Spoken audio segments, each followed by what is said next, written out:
children. It's been a long time, but we are back.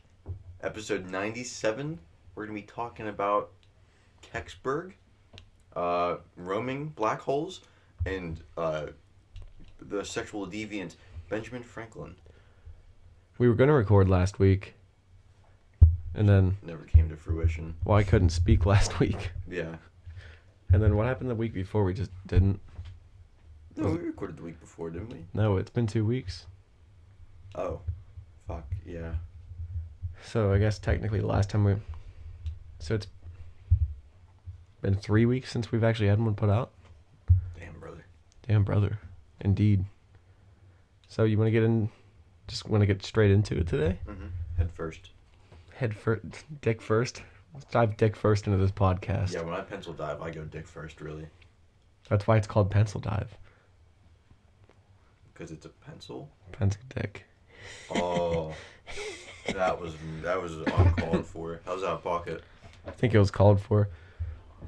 So, but I just heard Terry coughing. You might hear that for a few minutes, folks. He just got out of the shower. We'll try to drown it out with our sultry voices. Yeah. Do you want me to start? There's no cutting that out. It's pretty, you can hear it pretty loudly in the mic. Do you want me to get into mine first, since I technically have two? So, I'm going to talk about the Kecksburg UFO. This happened not far from where we live. You and I. We can drive to it. Mm-hmm. It's on, is it? Oh, we've been there. Is it? I have never been to Kecksburg. Or no, there's a road that cross, I don't know where it's at. There's a Sheets. There's a crossroads, like, down the ways a little bit. And I know it takes you to Kecksburg. Like, you're right next to it. I don't remember where it's at. Like, I can picture where it's at, but I don't know, like, if you point it on a map. Is it technically part of Chestnut Ridge? I don't know. Because, like, there's rumors of, like, a lot of weird things happening on Chestnut Ridge. Like... No, Chestnut Ridge is, like, outside Johnstown, isn't it? We're in Chestnut Ridge right here. This is part of Chestnut Ridge. Fuck, what ridge am I thinking of? I'm going to look up real quick Chestnut Ridge, like, the reports of weird shit happening. Because there's a whole documentary on it of, like, our area and weird shit happening. And I remember I was looking, I think I was prepping for another episode, like, months ago, and I found Chestnut Ridge, like, reports of stuff happening. Oh, there's one on Mysterious Universe. It says, like, I saw reports of, like, people seeing, like, weird creatures and stuff running across roads and stuff, like, let's see.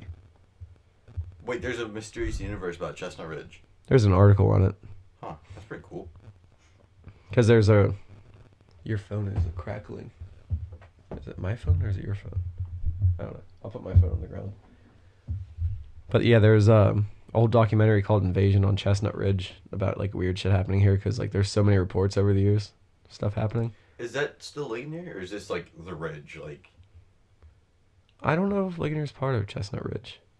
Because remember that Australian podcast you were listening to? Yeah, it's Mysterious Universe. Oh, okay. Yeah, and, like, they're talking about shit that we hear. Mm-hmm. Yeah, like those huge booms and shit. Yeah. Sounds like a giant cannon goes off. Yeah. Out of nowhere. I never really thought anything of it. I figured it was like machinery or something. But I don't know. It's pretty whack. According to them, it's something far stranger. So I'll get into Kecksburg. So the date was December 9th, 1965, and a fiery object was spotted shooting across the sky over Ontario, Michigan, Ohio, and Pennsylvania. Like, it came down from Canada. People were seeing it, like, through all these states coming south. And it was accompanied by sonic booms, witnessed multiple times. Like, people just hear this, like, crazy loudly. Maybe those booms we hear. Yeah. But as it was over Pittsburgh, apparently hot pieces of metal were flying off the object. And, like, I think they said it started a couple fires when they hit the ground. And then about 30 miles southeast of Pittsburgh in Kecksburg, the object crash landed in the woods. And the object, according to eyewitnesses, was like the size of a Volkswagen Beetle. And when it landed, it made this really loud thumping noise, like a big thump. And people felt vibrations, obviously, because it just hit the ground at like sonic speeds. And then they saw blue smoke like rising into the sky coming out of the area where it crashed. And turn my page. So people thought that it may have been an asteroid, but I don't know if it's normal for like blue smoke to come out of an asteroid. Well, depends on what like it's made of. In it. Yeah, I think it like depends on like the chemical makeup of it or whatever, like what elements are in it. Because like you can make shit burn like different colors. Like copper burns green. Oh yeah, that's true. Like I remember in chem, we got shit to burn like white and like hot pink and red. It was really cool. So that could be an explanation for why there was blue smoke coming off of it. Yeah. But the speed of the military showing up and making like the whole area off limits and everything said otherwise. I would like, because I don't know if an asteroid hits if an asteroid hits and it's like sizable. First off, it has to make like a ton of damage, right? Yeah. But does military like cordon off the area and everything and like seal it off? I wouldn't think so. Like I can see why they might, because it's like hot, technically out from like not from this world. Like it is a rock, but like here's they need it for like science. You gotta think too. This is the height of the Cold War.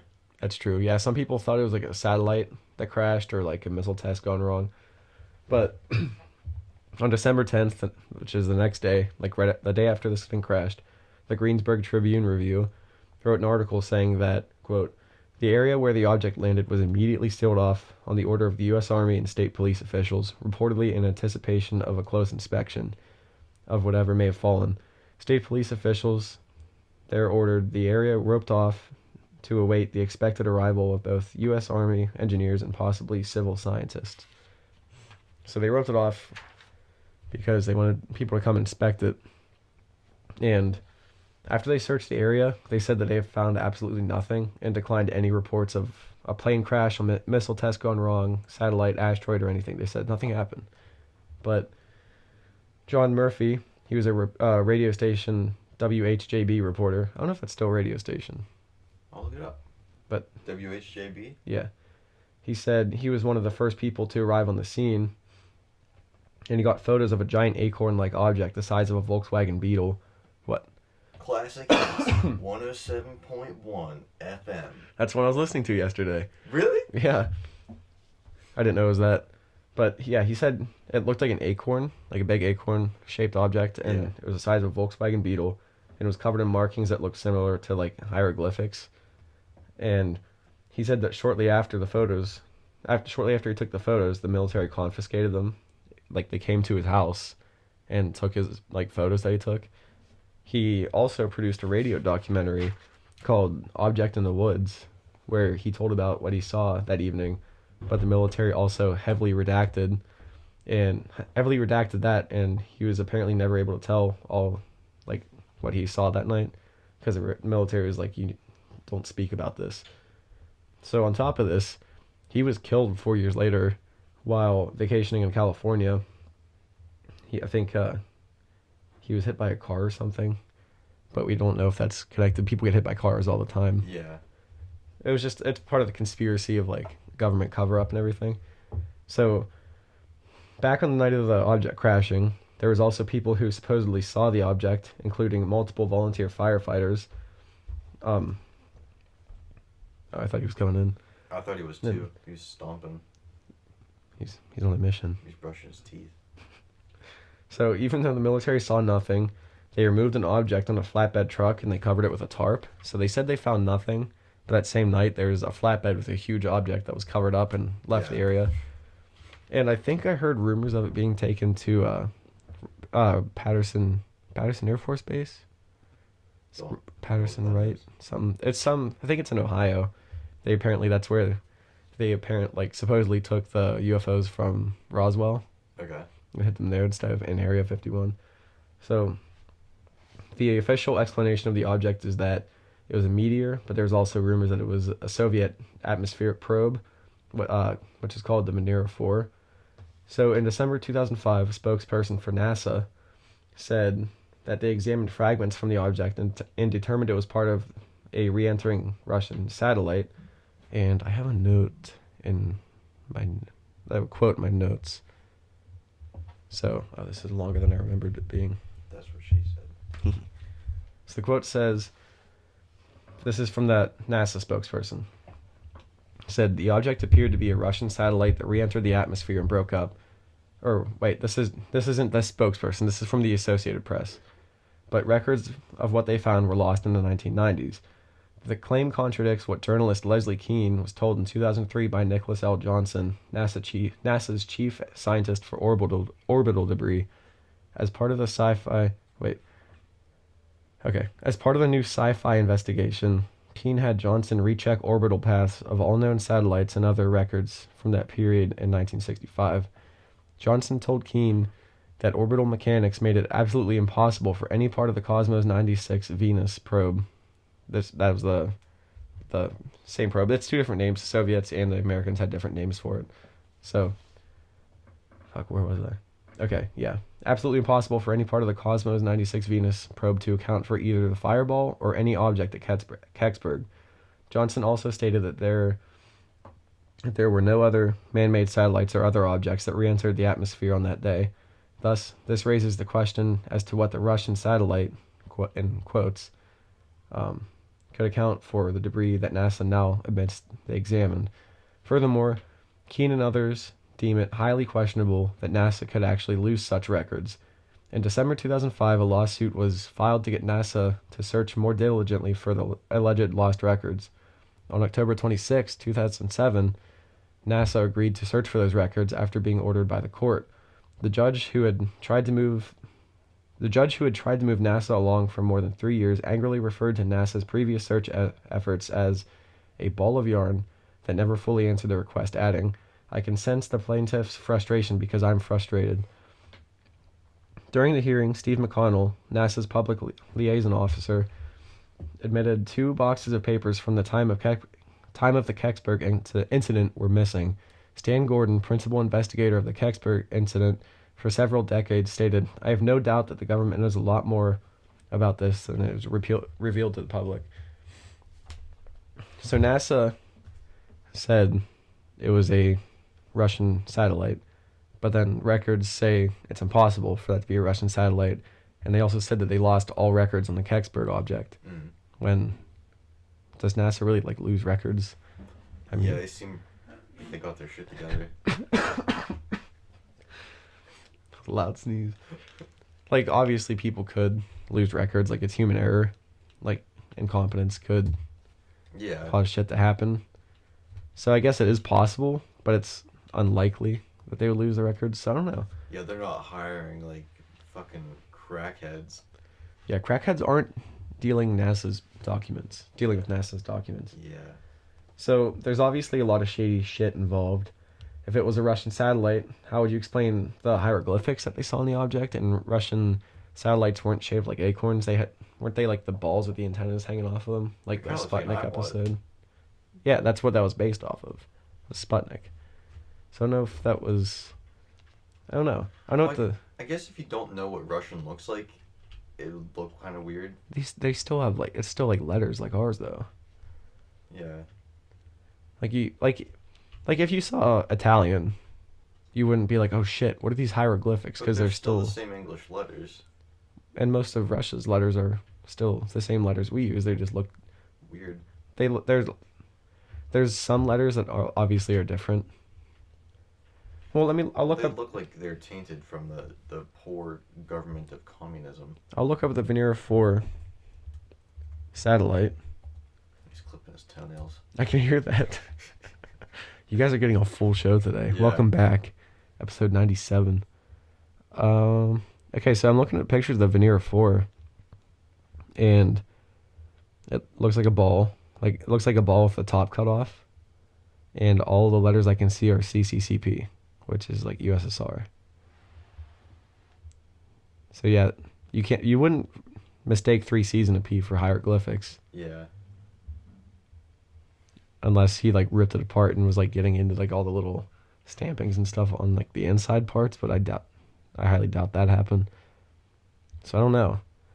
And I heard a story. There's a podcast called Astonishing Legends Astonishing lesbians. That's what I thought you were going to say. No, it's astonishing legends. I almost said it again. Yeah. But I listened to it so long ago, I can't really remember. It was one of the firefighters that was there. He was talking, and I don't know how believable this is, but I think he said that, like, he saw something, like, coming out of the object. Like, when it saw him, like, the top closed or something again. So I don't know how believable that is. He said he saw, like, a little, like, not human, but, like, a little creature, like, crawling out of it. And, like, I'd take that with a grain of salt. Hmm? I'd take that with a grain of salt. I took it with about 69 grains of salt. Yeah. So yeah, that's all I really have on Kecksburg. It's just a weird story, and I haven't really dug into it. So yeah, and that's what we got. I'm sure I missed a bunch of it. That's what we do on this podcast. Yeah. We're not accurate. Well, I'd say we're accurate, but we don't, like... We're not doing weeks of research on each topic because we put it out weekly. Yeah. And we have full-time jobs. Well, you know what I mean.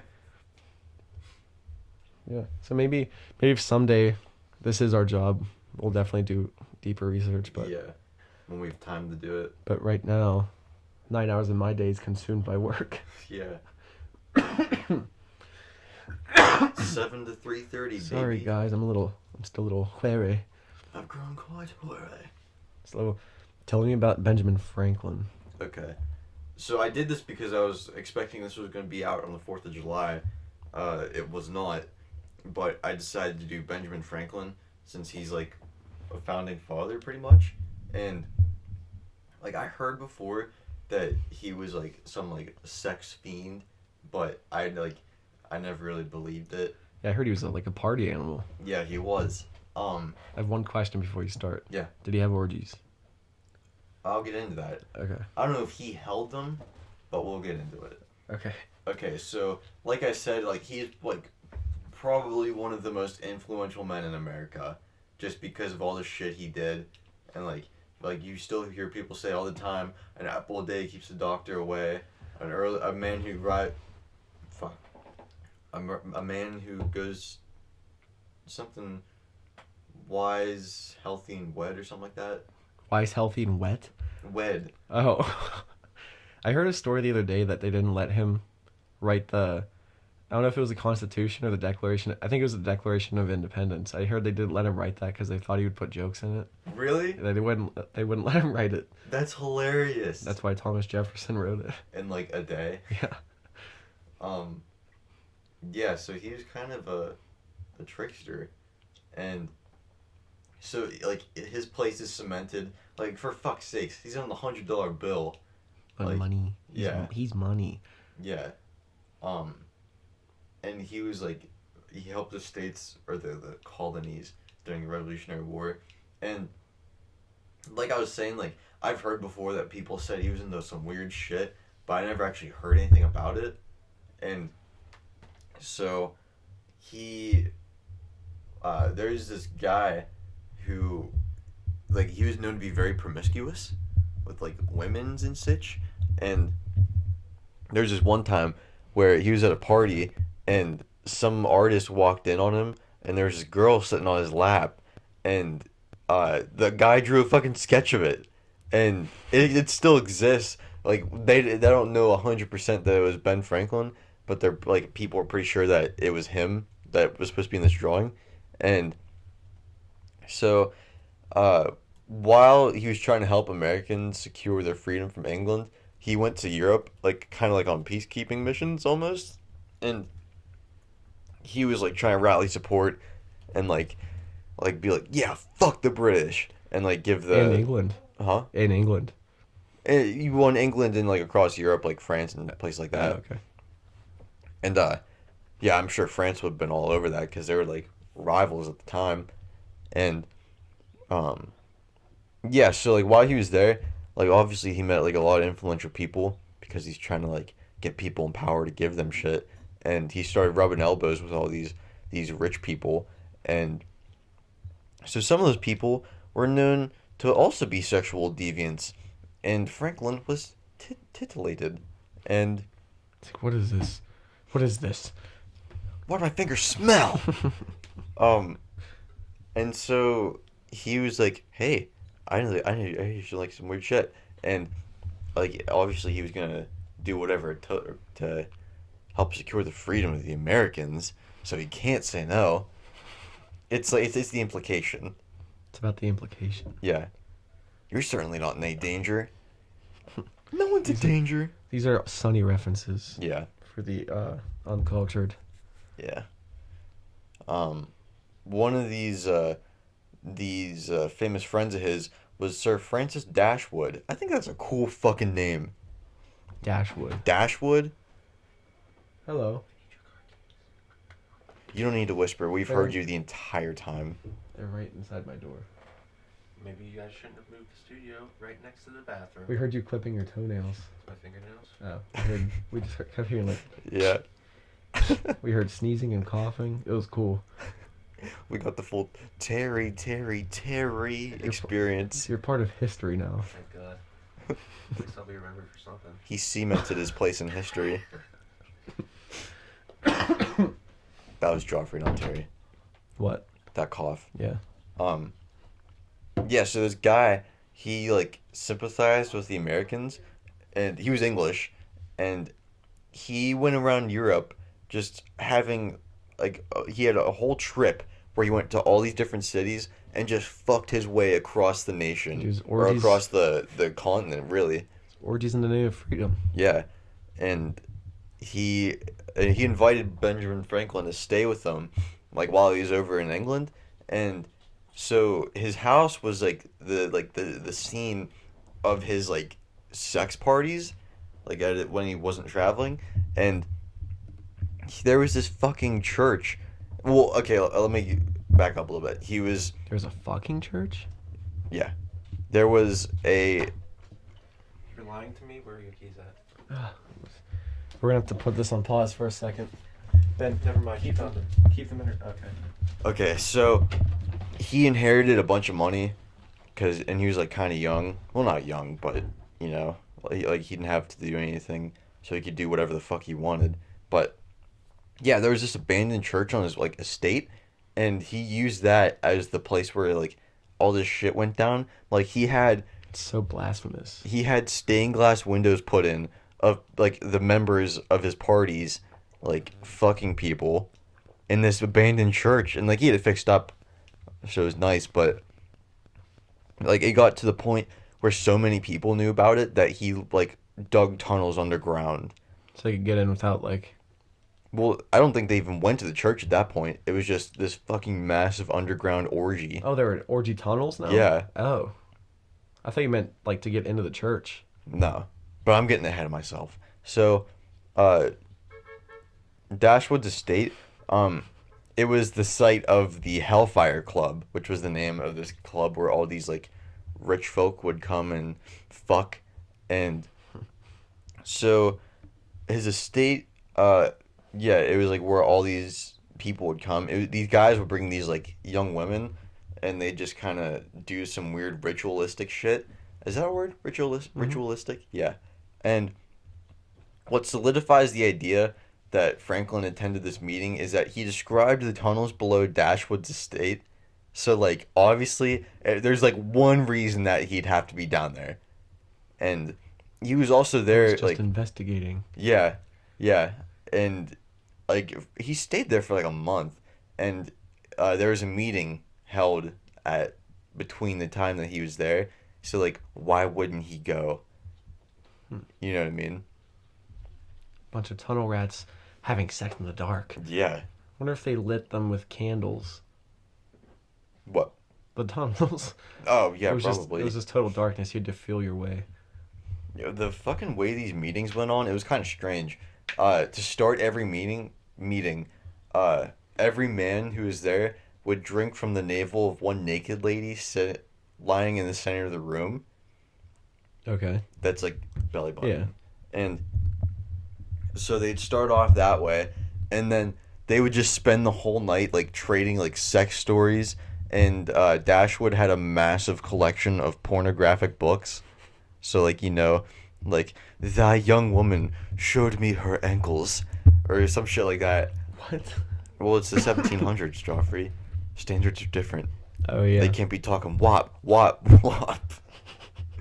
And yeah, and then they each had like their own like respective rooms at the end of the night, and it was filled with like sex toys and all this crazy shit. I find it very hard to believe that they had sex toys back then. They found a cave woman dildo. Bullshit. Dude, I swear to God, they found a cave woman dildo. I think that was like the oldest thing they found was a cave woman dildo. No fucking way. Something like. Let me keep going. I'll look That's it up. pretty much it. But like, yeah, he was there for like one of these parties, so why wouldn't he attend? You know, especially if he's trying to rub shoulders or rub elbows with everyone. Yeah, so like these people that would like show up, they were all parts of like high society, and there's even like royals and government like officials, and just this is kind of like not about the parties, but later in life, Benjamin Franklin wrote this like it wasn't a book, but he wrote something, and he was pretty much saying that older women are a lot better to fuck because like when you get old, like your face and like your boobs and that shit it starts to go, but a bosom or not bosom, like the bullocks. The bullocks. No, like the thighs they stay the same as a young woman's, and a younger woman doesn't have as much experience as an older woman. Yeah. I found the cave woman dildo. Yeah. It says Dong Dynasty. Dong Dynasty. Archaeologists discovered 2,000-year-old sex toys made of bronze and jade buried deep within ancient Chinese tombs. And it's like this short wiener. It looks about 3 inches. It has a big ring on the end of it.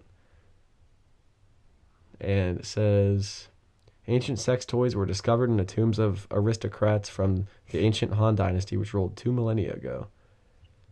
So yeah, this isn't the one I was thinking of. I heard something about a cave woman dildo. Did you look it up? It was made out of rock. Yeah. That would fucking hurt. If you didn't sand that perfectly, that's gonna like cut you up. Well, they didn't have sandpaper back then, so I'm sure it did hurt. It says the jade plugs are used to seal the body and keep in vital essences that can leak. Wait, what the fuck? Oh, I guess it would plug the holes when people died too, with these. Okay. 28,000-year-old smooth stone phallus is made from 14 pieces of siltstone and is thought to be the earliest sex aids discovered. That's the one I was thinking of. Discovered in a cave near Ulm, Germany in 2005. Of course it's Germans. Yeah, fucking Germans. Germans are freaks. All Germans are freaks. I'm only saying that because we're German. I'm straight from Germany, dude. I'm German, but I'm not straight.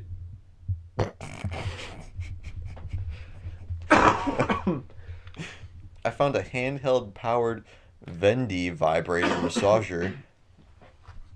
Look at that. Oh, is that old? Like probably like 18 or 1900s. It looks like an egg beater. Yeah, that's what I thought. Like those egg beaters that you crank. Yep. So you want to get off cave woman dildos and hear about a black hole I want to get off, yeah. moving through space?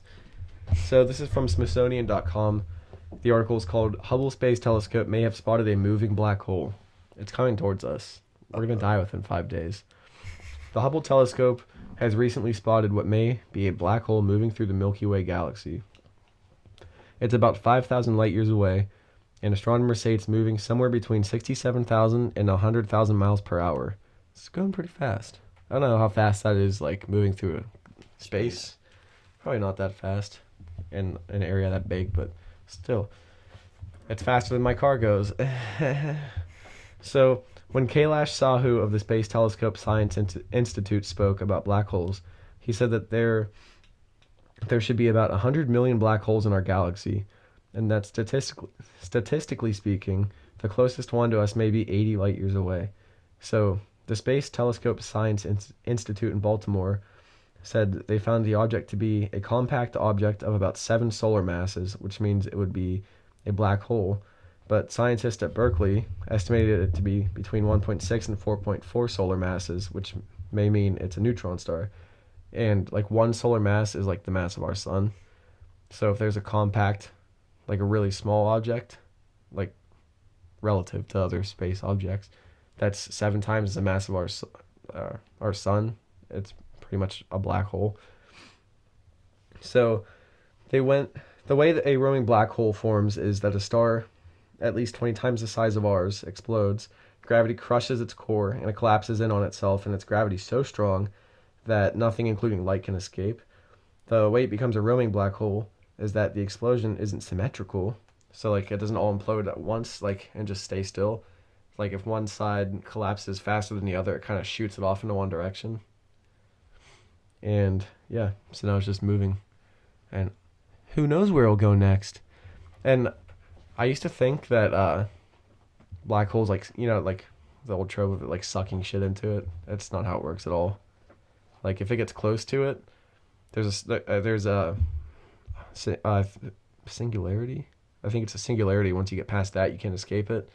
But you could technically orbit a black hole, and it would contort gravity so much that like it bends light, and you could see light from stars and shit like bending around it and stuff. That's cool. It'd be sweet to see, but I don't want to get close to one. Yeah.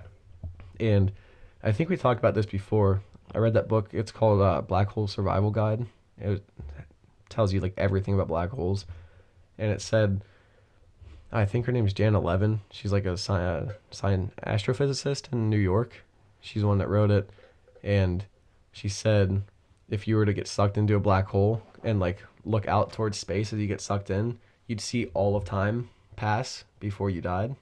That would be insane. Because gravity can like slows down time so much that you could be going like so slow that you'd see time, that your time would pass so slow that the rest of space would keep going on around you like super fast. Mm-hmm. It'd be fucking bonkers. Yeah. To see. Was it you who said that, like, if aliens see... Oh, man, that was a lot of thumping. Sorry. If aliens see, like, our, like, Earth or, like, our history or whatever first, or if they pick up our radio waves, it's Hitler? I think it was, like, one of Hitler's speeches, yeah. Yeah. I think. I'm not 100% on that. I heard that somewhere. That's bonkers. Yeah. That's all I have on roaming black holes. Yeah. Are you gonna sneeze? I was about to cough, but I'm holding it back. Just fucking cough, be man. It sounds like shit in the mic. Yeah. I don't want them to hear my phlegm. I think this is all we have, dude. Yeah, dude. This is kind of a short one. It wasn't that energetic. Well, here's the good news. Episode 100 is coming up in 3 episodes. And that's gonna be a good fucking. We're gonna make that a great episode. Oh yeah, I'm already compiling stories. I have 2 so far. I told you this last night. I have 2 stories, and one is really gonna make you think. It's like it's a mind bender. Is it like a moral make you think, or like, oh shit, like a riddle? Not a riddle. It's more like, is this real? Oh. That kind of thing. Like us? Yeah, like reality. Is this reality real? No, we live in a simulation. Or is it in your own mind? No. Is everything you're seeing a dream? No. Who knows? You will find out. Actually, no, you won't find out. Well, next week. On episode 100 in 3 weeks. Yeah. We better stick to this weekly thing. Will. We went off the rails the past couple weeks. We kept going, yeah, we should podcast this weekend. And then, oh shit, we didn't podcast last weekend. Yeah. So is that all? I think so. You can listen to us on Spotify, iTunes, Amazon Music, Google Podcasts, Stitcher, all the big boys pretty much. You can watch us on YouTube. You can watch us on Rumble. You can find us on Instagram at Grandma's Room Podcast, Twitter at room_grandma. We just post updates and shit about like our podcasts and stuff like that. Do you have the playlists? We're looking at Grandma's Saloon, Grandma's Opium Den, Grandma's Guitar Case, Grandma's Jukebox, Grandma's Blues Club, Grandma's Clam Jams, Grandma's Trap House. Did you say Opium Den? Yes. Crimbus Tree. Huh? Crimbus Tree. Crimbus Tree, that was That's the other Christmas one. music. Yeah. It's just a bunch of different genres. Yeah. Music we like. We update it semi-regularly. Yeah. And so yeah, thanks for listening if you did. Thank you for being with us today. Do you have stuck around this long? do you have any last words? My favorite swear words is bollocks, shit, and fuck. Fucking ball torture. and that is all. Anything? No, those were my last words.